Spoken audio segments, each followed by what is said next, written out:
네, 끝장 전략 시간입니다. 여러분들이 오랫동안 기다리셨던 분이죠. EBS 투자증권 염승환 이사 직접 스튜디오에 나와 계십니다. 이사님 안녕하십니까? 네, 안녕하세요. 그래도 다행스럽게 오미크론의 여파가 있었습니다만 우리 시장 지금 거래소 시장은 연 이틀째 강한 모습 보이고 네. 있습니다. 최근 시장 한번 진단해 주시죠. 그러니까 저는 이제 한마디 좀 적어왔는데 봄이 오는 좀 반도체와 이제 코스피라고 좀 적어봤어요. 근데 네. 왜냐하면 사실 봄이라는 계절이 이제 겨울이 끝나고 좀 따뜻해지는 건데 그렇죠. 그때 이제 많은 분들이 사실 저도 봄을 좀 되게 많이 타는 편인데 뭔가 좀 몸이 이상해져요. 네. 근데 이제 겨울잠에서 동물들이 깰 때도 이게 바로 회복되는 건 사실 아니잖아요. 그쵸. 그만큼 뭐 이제 봄이 되려면 여러 가지 진통 과정이 필요합니다. 그래서 맞습니다. 지금 우리나라 시장도 사실 이제 반도체는 이미 봄이 온 것 같은데 나머지 업종들이 이렇게 좀 쫓아와 줘야 되는데 오늘 시장을 보니까 다른 기업들이 좀 진통을 좀 겪고 있는 것 같아요. 예. 예, 확실히 좀 아직까지는 부침이 있다 보니까 그래서 그렇지만 이것도 하나의 저는 과정이라고 생각합니다. 그러니까 형님인 반도체가 이렇게 앞장서서 겨울잠을 깨고 이제 봄으로 가게 된다면 나머지 기업들 또 대부분 또 수출과 연결이 돼 있기 때문에 네. 경기 좀 쫓아가는 흐름이 나오지 않을까. 그래서 코스피도 좀 좋은 흐름이 좀 나올 것으로 일단 보고 있고 또 여러 가지 우리나라 이제 5개월 동안 좀 흘러내리면서 굉장히 좀 추운 겨울이 좀 지속되면서 굉장히 좀 위축된 모습들이 좀 나와줬지만 그래도 최근 분위기는 어쨌든 이제 반도체를 중심으로 해서 오늘 뭐 또 어제도 수출 데이터 나왔지만 굉장히 좀 좋은 데이터들이 그렇습니다. 좀 계속 발표가 좀 되고 있거든요. 그리고 가장 우려했던 이제 오미크론 이슈도 오늘 사실 뭐 경구용 치료제 승인이 떨어질지 모르겠지만 네. 어쨌든 그 경구용 치료제가 만약에 또 나와준다면 오미크론을 또 그 무찌를 수 있는 또 하나의 무기가 될 수도 있는 거니까 그런 면에서 우리가 좀 너무 시장에 대해서 불안해하기보다는 항상 말씀드리지만 제가 여기 와서도 시장 한참 안 좋을 때도 이제 반도체 얘기는 좀 많이 해드렸던 것 같긴 한데 네, 그렇습니다. 이제는 좀 올라왔으니까 또 반도체 말고 또 뭐가 있을까? 그러니까 지수 오늘 오른다 내린다 이거 고민은 하지 마시고 예. 근데 뭐가 어떤 산업이 지금 내일 아니면 내일 모레 1년 후에 좋아질지 네. 그 고민을 좀 계속 해보셨으면 좋을 것 같아요. 네. 또 겨울이 춥긴 하지만 그래도 봄을 좀 기다리면서 반도체를 비롯한 다른 업종들의 상승을 좀 기다려보자 말씀하셨고요. 그러면 업종은 좀 어떻게 보고 계실까요? 사실 올해 거래일이 얼마 남지 않다 보니까 네. 거래대금도 감소하면서 업종별로 좀 추세 지속성을 갖고 가는 업종은 사실 딱히 없는 것 같아요. 네. 지금 시점에서는 어떤 업종에 주목을 하면 좋을까요? 그러니까 예. 뭐 이제 반도체가 오늘 좀 강한데 추세적으로 이제 말씀하신 대로 하루 오르면 하루 빠지는 이제 맞아요. 그런 모습들이 예. 나오다 보니까 그렇죠? 예.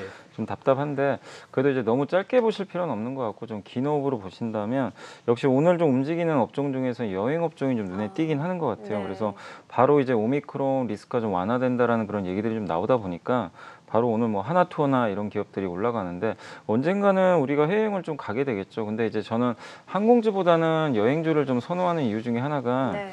항공업종은 좀 구조조정이 안 됐어요. 사실은 거의 모든 회사가 다 살아남았습니다. 예, 근데 그렇죠. 업황으로 그러니까 이게 업종 측면에서는 좋은 건 아니거든요. 근데 여행업종은 구조조정이 많이 구조조정 너무 됐죠. 심하게 됐어요. 한 예. 1000개 회사가 없어져 버렸기 때문에 글쎄요. 아이고. 그리고 예. 하나투어 같은 경우도 한 300명 정도가 또 퇴직을 했고 예. 그래서 안타까운 일이지만 또 어떻게 보면 이제 기업의 실적 면에서는 비용 부담이 엄청나게 이제 줄어들거든요. 그래서 예. 해외여행이 좀 가셔야 된다라면은 여행업종은 좀 분명히 또 성과 날 수 있으니까 계속 내년 보시고 관심을 가져보시고 그다음 오늘 좀 주목해 보셔야 될 게 자동차 부품 같아요. 네. 오늘 현대모비스나 맞아요. 현대위아가 좀 글쎄요. 움직이는데 좋은 모습이죠. 예, 근데 이게 어제 그 현대차의 그 CEO가 인터뷰를 했거든요. 오토뉴스하고 그 기사화가 됐었는데 전기차 판매 목표치를 상향 조정을 했습니다. 네. 2026년까지 원래 100만 대 판매를 목표로 했는데 170만 대로 올렸고 네. 이게 왜 의미가 있냐면 뭐 많은 분들이 그 얘기를 하시더라고요. 아니 포드도 2배 갔는데 현대차 왜 이러냐. 그렇죠. 이 얘기를 많이 정말 하시네요. 못 가요. 예. 예. 근데 그 이유가 뭐냐면 이제 시장에서 원하는 전략이 안 나온다. 아. 그러니까 포드나 GM은 그게 사실 좀 거짓말이라고 할지라도 굉장히 공격적으로 제시를 해요. 근데 예. 이제 현대차 100만 대 이거 너무 보수적인 거 아니냐 네. 이런 얘기들이 있었는데 근데 어제 이제 사장님이 직접 언급을 했고 아마 일각에서는 내년 1월 5일 날 CES가 열리잖아요, 미국에서. 네. 그때 예. 아마 구체적인 전략이 나오지 않을까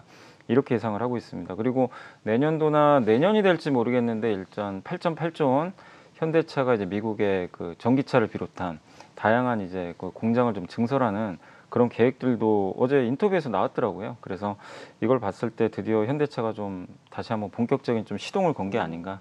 그래서 자동차가 지금 너무 못 갔잖아요, 반도체에 그렇죠. 비해서. 맞습니다. 이제부터는 네. 좀 자동차 쪽에 대해서도 좀 관심을 가질 필요가 있다라고 말씀드리겠습니다. 네.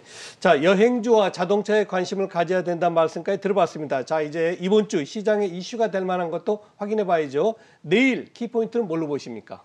일단 이제 화이자하고 머크의 경구용 치료제가 저는 네. 이제 FDA에서 승인 받을지는 모르겠는데 일단 속보가 떴기 때문에 아마 그 결정을 할 것 같은데 예. 뭐 받게 되면 일단 오미크론 이슈가 또 한 템포 더 낮아지니까 그렇겠죠. 긍정적일 수밖에 없을 것 같아요. 지금 이제 시장을 짓누르는 게 사실 오미크론 공포니까 이게 좀 완화된다는 측면에서 긍정적이고, 그다음 미국의 또 3분기 GDP 성장률이 나올 텐데 미국의 경제 성장률이 어쨌든 이제 계속해서 우호적인 좀 상태로 발표가 되는데 이번 3분기에도 그런 모습들을 보여줄지, 지금 시장이 우려하는 게 물가는 올라가는데 성장률이 자꾸 안 나오니까 그렇죠. 이게 이제 스태그플레이션 우려가 좀 크잖아요. 그래서 지표들이 좀 잘 나와준다라면은 사실 이게 또 이런 분들 계시더라고요. 지표 잘 나오면 또 금리 더 올리는 거 아니냐.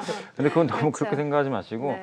경기 좋아서 올리는 거는 절대 악재가 아닙니다. 그렇기 때문에 지표 잘 나오면 좀 긍정적으로 바라보시면 좀 좋을 것 같아요. 그리고 오늘 뭐 새벽이 될지 모르겠는데 그 바이든 대통령이 이제 4월 달에 공급망 이슈 한번 네. 점검한다 그랬잖아요. 예, 예. 그래서 거의 관련된 태스크포스 팀하고 이제 미팅을 끝내고 오늘 뭐 전략 발표가 있나 봐요. 그런 뉴스도 우리나라 또 반도체 영향을 줄 수 있으니까 예. 체크를 해보시면 좋겠습니다. 네. 네. 자, 내일장 시장의 주요 변수들까지 챙겨봤고요. 자, 그러면 전략을 또 짜봐야겠죠. 연말까지 어떤 전략이 유효할까요? 네, 저는 네. 뭐 사실 이제 그런 짤이 좀 돌더라고요. 어떤 참, 짤이요? 그 예. 산타가 네. 누워 있어요. 격리돼가지고 그러니까 좀 안타까운 좀 짤인데 그러신 것 같기도 하고. 산타 예. 랠리가 좀 나와야 되는데 네. 그래서 많은 분들이 좀 일어나라. 코로나 때문에. 그래서 네. 이틀밖에 안 나왔는데 좀 일어나셨으면 좀 좋겠고, 네. 저는 그 오미크론 증시 영향력은 좀 제한되고 있다. 일단 이렇게 보고 있고요. 그 다음에 지금 반도체가 어쨌든 일어섰기 때문에 증시를 부정적으로 볼 필요는 없는 것 같아요. 그렇습니다. 한국의 반도체가 이렇게 좋은 모습 보이고 여기서 끝나는 게 아니라 내년엔 파운드리 한번 기대해 볼 만하거든요. 삼성전자. 네.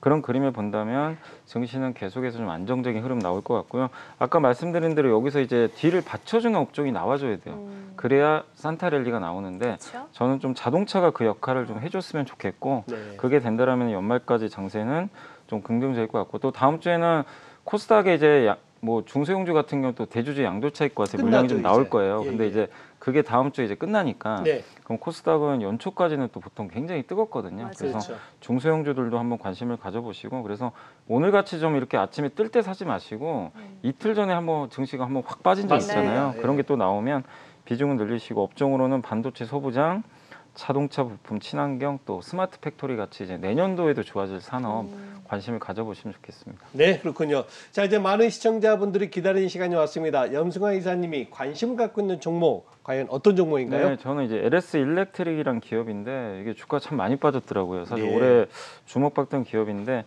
일단 실적은 좋을 것 같아요. 4분기에 한 46% 증가할 것 같고 영업이익이. 그리고 무엇보다 이 회사가 다양한 산업을 하는데 이제 전력기기라든가 자동화 솔루션, 또 태양광 산업, 이 친환경 쪽도 하고 있는데, 친환경에 이제 말씀 안 드려도 아시겠지만 뭐 성장을 하니까. 근데 제가 왜 LS 일렉트릭 같은 기업을 좀 주목을 해야 되냐고 말씀드리냐면 지금 모든 게 더 공급이 부족해요. 이 공급 부족을 그렇죠. 해소하는 가장 좋은 방법은 투자하면 됩니다. 예. 설비 투자, 공장 짓고 증설하면 돼요. 근데 이 회사는 이제 그런 쪽에 특화된 기업이죠. 바로 이제 스마트 팩토리에 들어가는 다양한 솔루션들을 제공하고 있고, 또 자회사 중에 하나가 이제 LS 메카피온이라고 있거든요. 이 회사가 자동화 관련된 이제 모터를 또 만드는 기업 중에 하나입니다. 그래서 스마트 팩토리, 결국 이제 공장 자동화가 계속 이어질 수가 있기 때문에 예. 관심을 좀 가져보시면 좋겠고, 또 얼마 전에 중국에서 전력난도 있었던 것처럼 전력에 대한 이슈도 계속 주목받을 수밖에 없거든요. 그래서 관련된 전력기기도 생산을 하니까 한번 내년도에 좋은 그림이 좀 나오지 않을까 싶습니다. 근데 무엇보다 주가 지금 많이 빠져서 가격 매력이 큰 것 같아요. 그래서 한번 관심을 가져보시면 좋겠습니다. 네. 자, 가격적인 메리트까지 있는 LS 일렉트릭을 또 유망주로 함께 꼽아주셨습니다. 자, 지금까지 이베스트 투자증권의 염승환 이사님과 함께했습니다. 말씀 네, 고맙습니다. 감사합니다.